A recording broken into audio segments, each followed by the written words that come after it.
حیات بارکن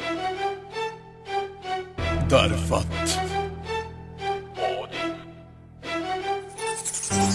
ام تیر نابیجه آخاخو ام دی ماچی گین آلاخو ام پشمرگین چولوچیا مشمیشه کردینی دویا بابه ما برزانی گوتی آبن سر خوب دلک صوتی ام دی رابین سر پتخو ام دی گوری کن جرگه خو ورن داموری من فکر نوه پشمرگویتی دا ورن دل من پرپر نوه بارزانیتی دا همی بگ وارا من سر خدا ام همی بینه عگید ام دستش خاک برنادی بلا ام همی بشهید خدا نیوان رحنا عالا تو هاتی اخی نبریشی ام چه هزری بودن ناکن تا حساب ناکن وک پیشی تونسانی ام نه عرب خوبه دنکن بردستی وحین سانن توپه کتن خلیب سری او بابه و داد خانه داشی بیر نکن بلا بوا بیتا درس نوه کردال بیرا و بد بلا بوا بیتا ترس دپش مرگا طول وکا از خلامی و دستی تا آلو مجی بلن راکا ام همی لحویاتا هر چار پرچت کردستان همی پیک ورام سرخو خونو مجیب دو ماهی که دا ام بگرن دست یک دو نوه پشمرگه چوتی دا همشتر سادارا وستان دخی نو ریجین آخیده بیشم بیجید کردستان ام تیر نابیجه آخاخو ام دی ماچی گین آلاخو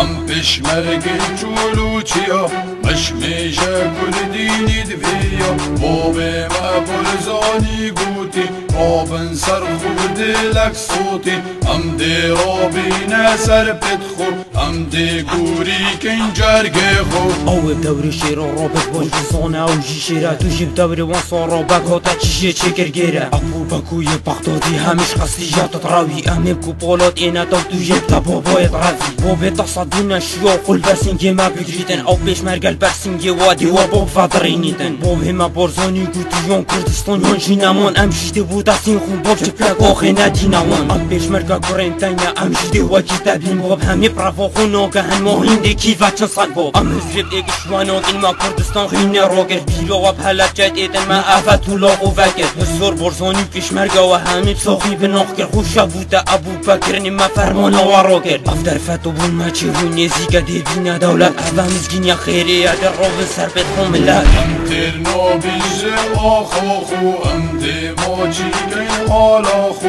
ام پشمرگه چولوچیا مشمیشه کردینی دویا بابه ما برزانی گوتی آبن سر خوب دلک صوتی ام دی رابین سر پتخو ام دی گوری کن جرگه خو